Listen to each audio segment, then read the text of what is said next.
우리나라 속담에요, 하룻강아지 범무 무서운 줄 모른다라는 그런 속담이 있습니다. 이 속담에 담긴 의미는요, 자신이 지금 상대하고 있는 존재가 얼마나 무섭고 얼마나 두려운 존재인지를 모르고 겁없이 함부로 행동한다는 그런 말인데요, 우리는 하나님의 말씀인 성경 속에서 하나님에 대한 존재에 대해서 전혀 두려움을 갖지 않고 제 생각대로 함부로 행동을 하다가 무서운 결과를 초래하는 사람들을 참 많이 보게 됩니다. 하나님께서는요, 자신의 종들을 통하여 자신을 섬기는 가장 기본적인 섬김의 자세 방법을 아주 분명하고 명료하게 말씀해 주셨습니다.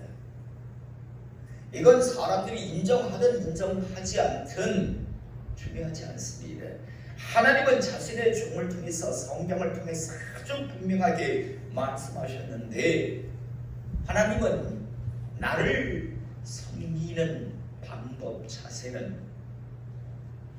나를 경외하랍니다. 저는 오늘 시간 이곳에서 예배드리는 우리 모든 성도님들이 하나님을 경외하는 하나님의 사람 되시기를 이 시간 축복합니다.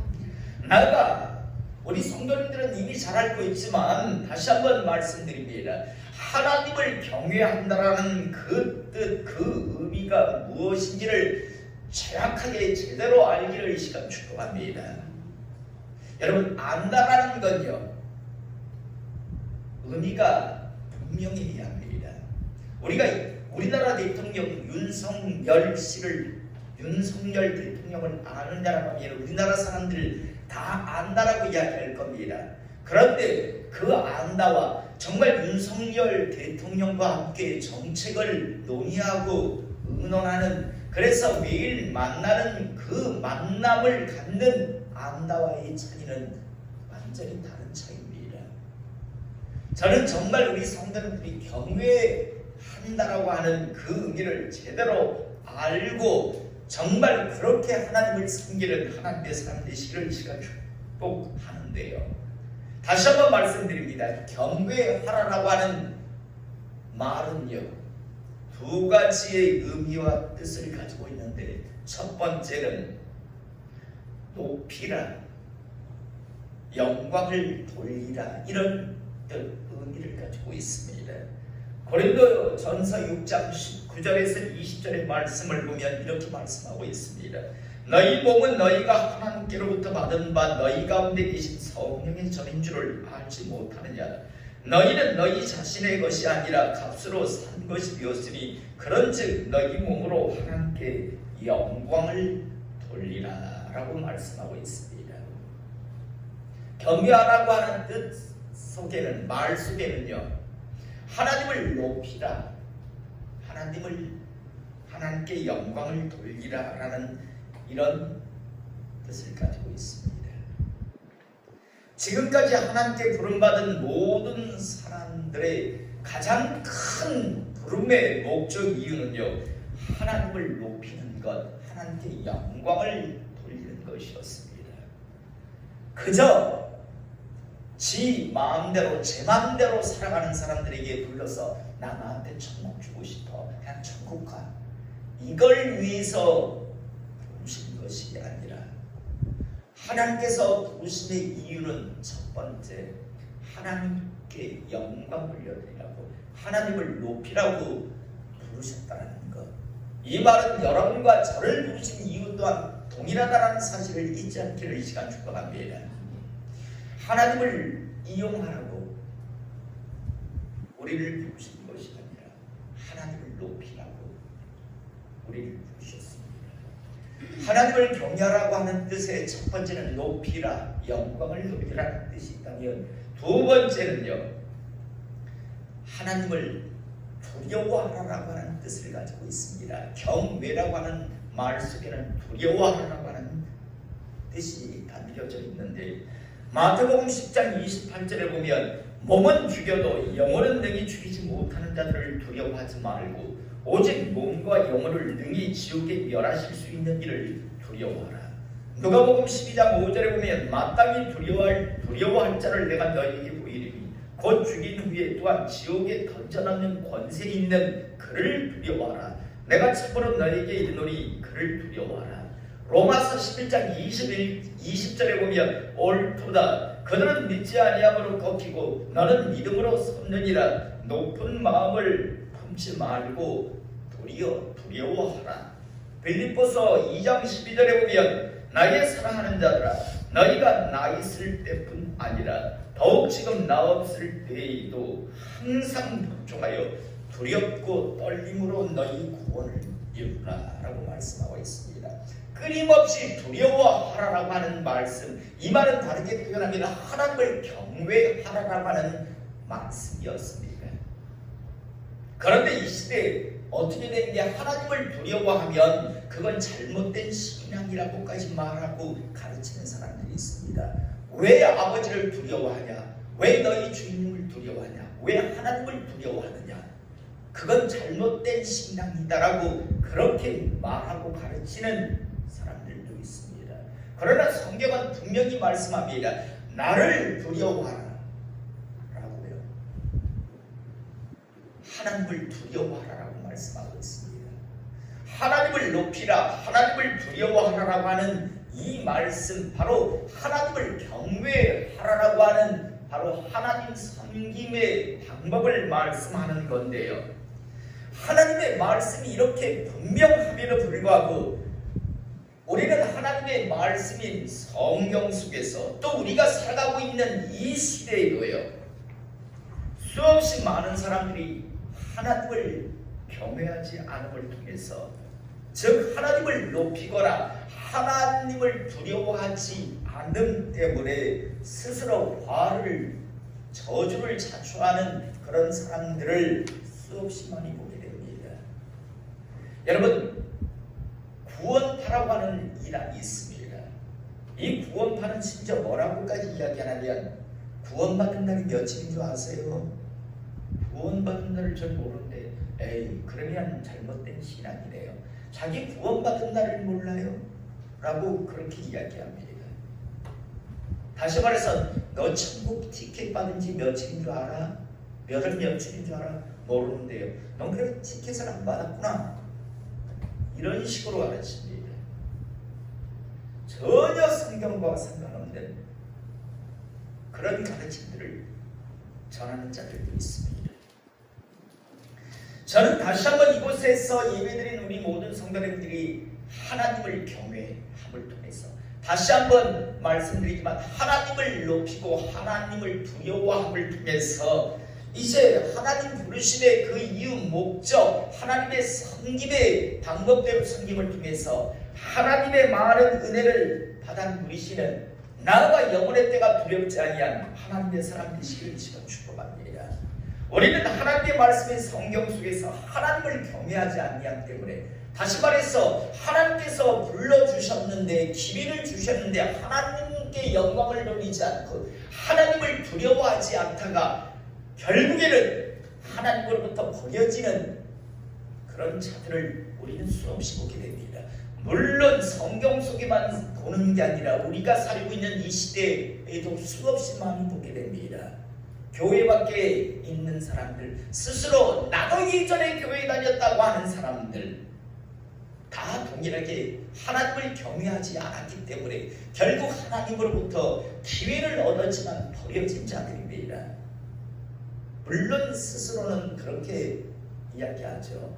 내가 무엇 때문에 신앙생활을 그만두었다고. 그건 자기 입장이라고 말씀드렸습니다. 하나님 입장에서는 넌 내가 기회를 주었는데, 나를 경외하라고 불렀는데 넌 나를 경외하지 않았어. 그래서 넌 성경 속에 나오는 수없이 많은 버려진 자들, 저주받은 자들과 같이 너 역시 저주받은 것에 불과한 거야 라고 말씀합니다. 여러분, 기회를 받았는데 버려진 자들을 예를 들자면 나답과 아비후 같은 경우에도 최초의 제사장으로 부름을 받았습니다.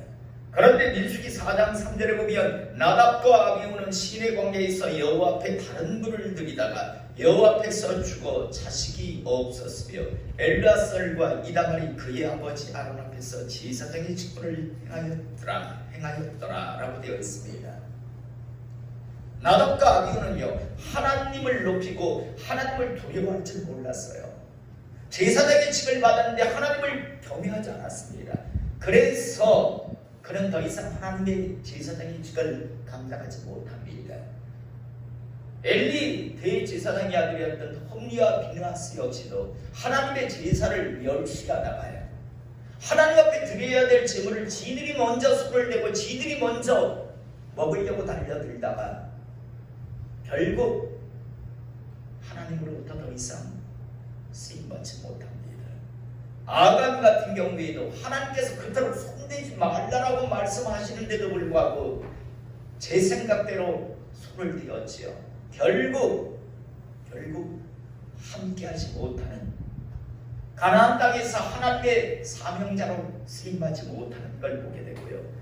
여로보암 역시도 자신의 선지자를 보내시면서 심지어 자신의 선지자를 희생시키면서까지 하나님 말씀대로 하지 아니하면 결국에는 비참한 종말을 맞이할 수밖에 없다라고 그렇게 보여주시고 말씀하시는데도 꾸역꾸역 금송아지를 베델과 단에다 두고 섬기는 것을 우리가 봅니다. 오시야 왕 같은 경우에도 제사장 아사랴가 80명의 제사장들을 데리고 가서 제발 이건 이렇게는 안 됩니다. 왕이여, 당신은 제사를 드리면 안 됩니다라고 그렇게 말리는데도 불구하고 교만해져서 하나님에 대한 경외의 신앙, 하나님을 두려워함이 없이 제 생각대로 하다가 결국에는 왕의 직을 감당하지 못합니다. 사랑하는 성도 여러분, 이들의 모든 공통점은 무엇이었습니까? 자신들이 그렇게 해서 안 된다는 것을 알고 있었습니다. 그렇게 하면 하나님 앞에 죄가 된다는 것 알고 있었다는 겁니다. 그런데 문제는 알고 있었음에도 불구하고 각양의 이유 때문에 멈추지 않고 결국 끝까지 꾸역꾸역 그 행동을 멈추지 아니하였기 때문에 결국에는 스스로 저주를 자초한 자들입니다. 결국 버려졌습니다. 사랑하는 성도 여러분, 이들 모두는 분명히 하나님의 뜻을 알고 있었습니다.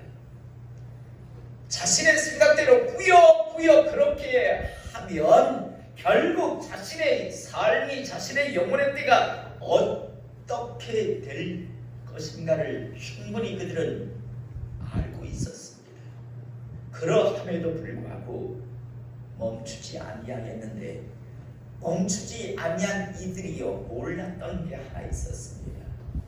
무엇인가 하면요, 그것은 자신들이 하나님의 말씀대로 살지 아니함 때문에, 순종하지 않음 때문에, 하나님을 경외하지 아니함 때문에 한 그 행동으로 인한 그 벌의 크기가 얼마나 무섭고 큰지를 그들은 그때 생각하지 못했다는 겁니다. 여러분, 우리가 다시 한번 돌이켜보면요, 나답과 아비후는요 어떻게 됐습니까? 제사장직을 감당하기는커녕요 그 자리에서 즉사했습니다. 나답과 아비후는요 멸문죄를 당합니다. 홈리와 비느하스 역시도 멸문죄를 당하고, 아간에게는 어떤 일이 벌어졌나요? 그렇게 손대지 말라는데도 끝까지 여리고성의 절품을 손대다가 어떻게 됐나요? 그 집안 역시도 멸문죄를 당했습니다. 자기만 죽는 게 아니라 온 가족이 다 죽어나갑니다. 여로보암 역시도 멸문죄를 당했고요. 우시야 왕 같은 경우에는요 산송장으로 살았습니다. 차라리 죽었으면 더 좋을 뻔한 인생, 그런 남은 생기를 살아야 있었습니다. 저는 오늘 시간 우리 성도님들에게 하나님의 종으로 분명히 말씀드립니다. 선택하십시오. 강제하지 못합니다. 그러나 여러분들이 선택하십시오. 아닌 줄 알았다면, 틀린 줄 안다면 즉시 지금 당장 멈추시기를, 돌이키시기를 이 시간 축복합니다. 더 이상 꾸역꾸역여 괜찮겠지라고 멈추지 않고 가다가는요, 결국 앞에 제가 말씀드렸던 그 사람들과 같이, 그 사람의 가정들과 같이 결국 분명하게 그렇게 될 것이다라는 사실, 그리고 그들이 가 있는 지옥에 여러분들도 갈 것이다라는 사실에 대해서만큼은 잊지 마시고요, 선택하시기를 이 시간 축복합니다. 여러분, 우리는 이렇게 꾸역꾸역한 사람만 있는 게 아니라 성경에 보면 즉시 멈춘 사람, 그래서 하나님으로부터 다시 쓰임받고 축복받은 사람도 많은 걸 우리는 알게 되는데, 가장 대표적인 사람이 구약의 다윗이죠. 하나님께서 나단 선지자를 통해서 그 인간 같지 아니한 짓을 하고 사는 자가 바로 너다라고 이야기했을 때 다윗은 무릎을 꿇었습니다. 회개했습니다. 만약 그때 다윗이 내가 왕인데 그럴 수 있지 라고 꾸역꾸역 갔다면 그는 정말 비참한 최후를 맞이하고 비참한 영혼의 처소에 들어갔을 겁니다. 바울 역시도 마찬가지죠. 자기 까는 열심히 제대로 한다고 했습니다. 그런데 사도행전 9장에서 결국 여지껏 자기가 했던 그 열심, 그 모든 것이 잘못된 것을 알게 되었습니다. 이때 그는 즉시로 예수는 그리스도라고, 예수를 믿는 자들을 잡아 죽이던 자가 예수는 그리스도라고 증거하는 삶을 살기 시작합니다. 여러분, 이게 쉬웠을 것 같습니까? 지금까지 내가 살아온 게 얼만데, 지금까지 내 인생 모든 것을 부정해야 하는데요. 하지만 잘못됐다라는 걸 아는 순간 그는 바꾸었습니다. 돌이켰습니다. 그런데 이 시대에 다윗이나 사도 바울과 같은 사람들이 아니라 대부분은 꾸역꾸역 멈추지 않고 스스로 그 저주를 향해서, 그 화를 향해서 멈추지 않고 달려갑니다. 그리고 그 결과 역시도 성경 속에 나오는 비참한 결과들을 대부분 안게 됩니다. 오늘 우리는 하나님 말씀 속에서요, 가룟 유다라고 하는 사람이요, 이 땅에 태어나서 입으로 뱉은 말 중에서 가장 그에게 저주가 되는 말이자 두고 지옥에서요 뼈저리게 후회할 그런 순간을 보게 됩니다. 저는 오늘 시간 이곳에서 예배드린 저도 우리 성도님들도 이 가룟 유다와 같이 뼈저리게 후회하는 그때가 기회였는데, 그때 멈추어야 했는데, 그때 돌이켰어야 했는데라고 그렇게 후회하는 분들이 단 한 분도 없기를 이 시간 축복합니다. 오늘 17절서부터 이 말씀을 보면 무교절의 첫날에 제자들이 예수께 나와서 이르되 유월절 음식 잡수실 것을 우리가 어디서 준비하기를 원하시나이까? 이르시되 성한 아무에게 가서 이르되 선생님 말씀이 내 때가 가까웠으니 내 제자들과 함께 유월절을 내 집에서 지키겠다 하시더라 하라 하시니 제자들이 예수께서 시키신 대로 하여 유월절을 준비하였더라. 자, 여러분, 이제 드디어 마지막 유월절을 예수님께서 드리고 계십니다. 여러분, 여기서 유월절 제물은 바로 이제는 예수님이 되실 것이고요, 수천 년 동안 그 유월절을 이스라엘 백성이 지키면서 메시아 그리스도를 고대기대했고, 그 유월절은 죽음이 넘어가는 그런 하나님의 절기였습니다. 드디어 이제 그 수천 년 동안 지켜오던 그 유월절의 완성이 이루어지는 바로 현장이었습니다. 유월절을 이제 준비했습니다. 그리고 20절에 저물 때 예수께서 12 제자와 함께 앉으셨더니 12명의 제자를 다 데리고 앉아 계셨습니다. 그들이 먹을 때에 이르시되 내가 진실로 너희에게 이르노니 너희 중에 한 사람이 나를 팔리라 라고 말씀하십니다. 자, 마지막 6월절 지금 만찬을 지키고 계시는데 주님께서 어느 순간 말씀합니다. 너희 중에 한 사람이 나를 팔 것이라 라고 말씀합니다. 이미 가룟 유다는요, 향유 붓던 그 현장에서요, 예수님으로부터 그만 간 그녀의 그 행동을 놔두라라고 하는 그것에 자존심이 상했는지, 아니면 더 많은 것을 빼돌릴 수 있었는데 그 기회를 잃어버렸다라고 하는 그 욕심 때문인지, 그 사건 이후에 이미 가서 예수님을 팔고 온 상황이었습니다. 예수님을 팔고 지금 다시 아닌 척하며 지금 이 6월절 만찬 석상에 참석하고 있었습니다. 그런데 주님께서 말씀합니다. 너희 중에 한 사람이 나를 팔리라. 여러분, 11명의 제자는 못 알아들었을지 모르지만 한 사람은 정확하게 알아들었습니다. 찔렸을 겁니다. 이야, 주님이 알고 계십니다. 자, 그래서 22절에 보니까 그들이 몹시 근심하여 각각 여쭤되 주여 나는 아니죠.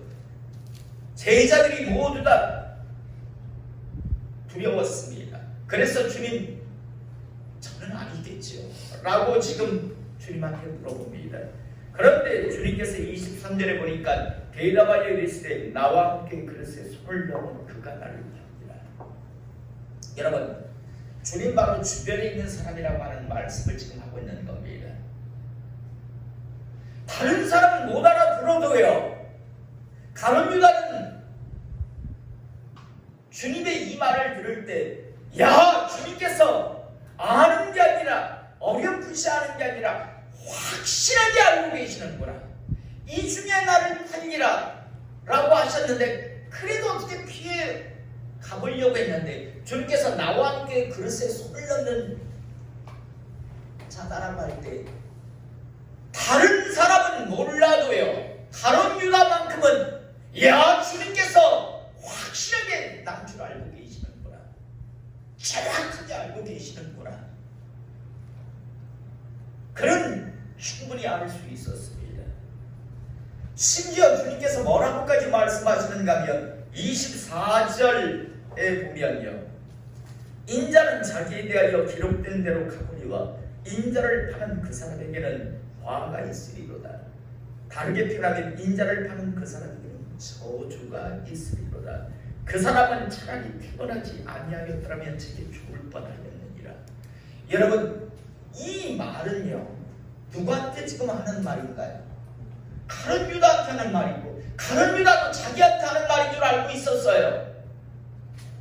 인자는 나는 자기에 대하여 기록된 대로 나는 간다. 그렇지만 날 판 그 자에게는 저주가 있을 것이다.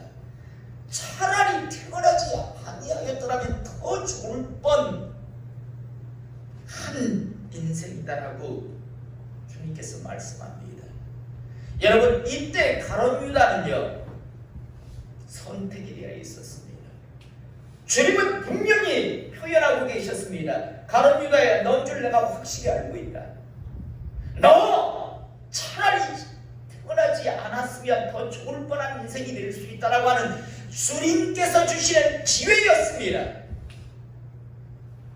어마어마한 기회. 넌 줄 확실히 알고 있다고.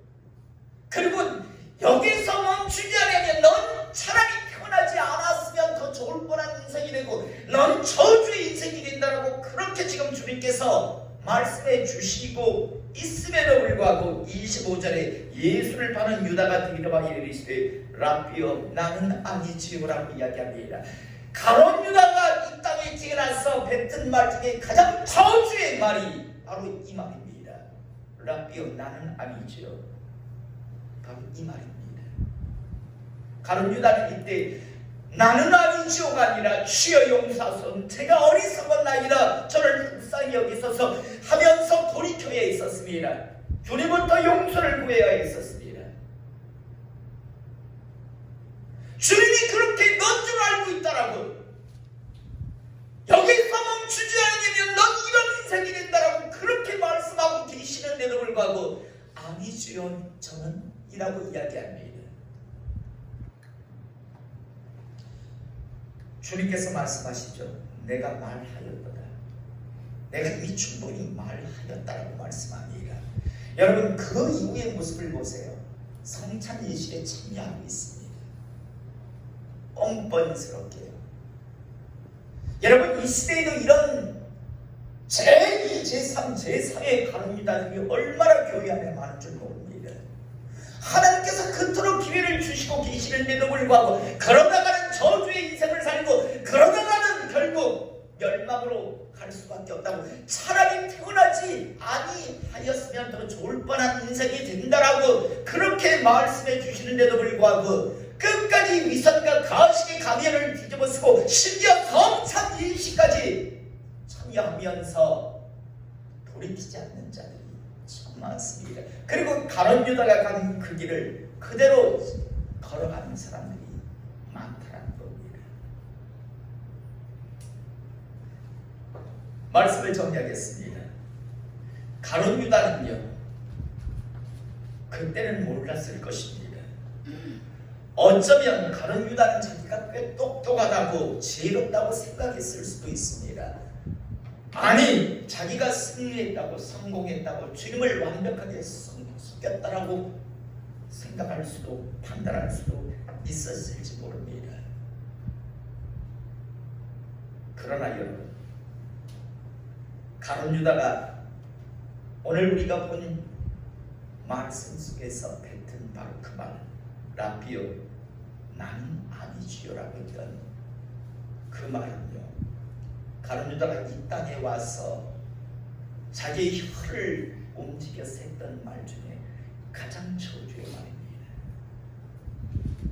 축복의 말이 되려고 했으면 주여 용서하소서, 제가 이제 돌이키겠나이다, 멈추겠나이다 라고 해야 했었습니다. 용서하소서. 그런데 끝까지 위선의 가면을 뒤집어쓰고요, 나는 아니지 않은 순간 그는요 영원한 저주에서 벗어날 수 없었습니다. 몰랐겠죠. 24시간이 지나지 않아서 자기의 창자가 밖으로 흘러나와서 그렇게 비참하게 죽을 줄 그는 몰랐을 겁니다. 그리고 지옥에 가서 영원히 고통받을 것을 그는 그때 몰랐을 겁니다. 이 잘못된 선택이 얼마나 크고 두려운 벌로 자신에게 다가갈 줄 그는 몰랐을 것입니다. 오늘 이 시간 우리 각자에게 한번 물어볼 수 있길 바랍니다. 우리는 지금 제2, 제3의 가룟 유다는 아닐까요? 그토록 하나님께서 그거 죄라고 멈추라고, 안 멈추면 차라리 태어나지 아니한 자보다 더 못한 그런 인생이 될 수 있다라고 그렇게 말씀하고 있음에도 불구하고 가룟 유다와 같이 나는 아니지요, 뻔히 알고 있으면서 그러고 꾸역꾸역 지금 달려가고 있는지 우리 서로 한번 자기 자신을 점검해 볼 수 있길 바랍니다. 그리고 돌이켜야 한다면, 멈추어야 한다면 돌이키고 멈춤을 통해서 가룟 유다의 삶이 아니라 다윗이나 바울과 같은 그런 인생이 되어서 주님 앞에 서는 그 순간이 두렵지 않기를, 축복이 되기를 이 시간 주님의 이름으로 축복합니다. 기도하겠습니다.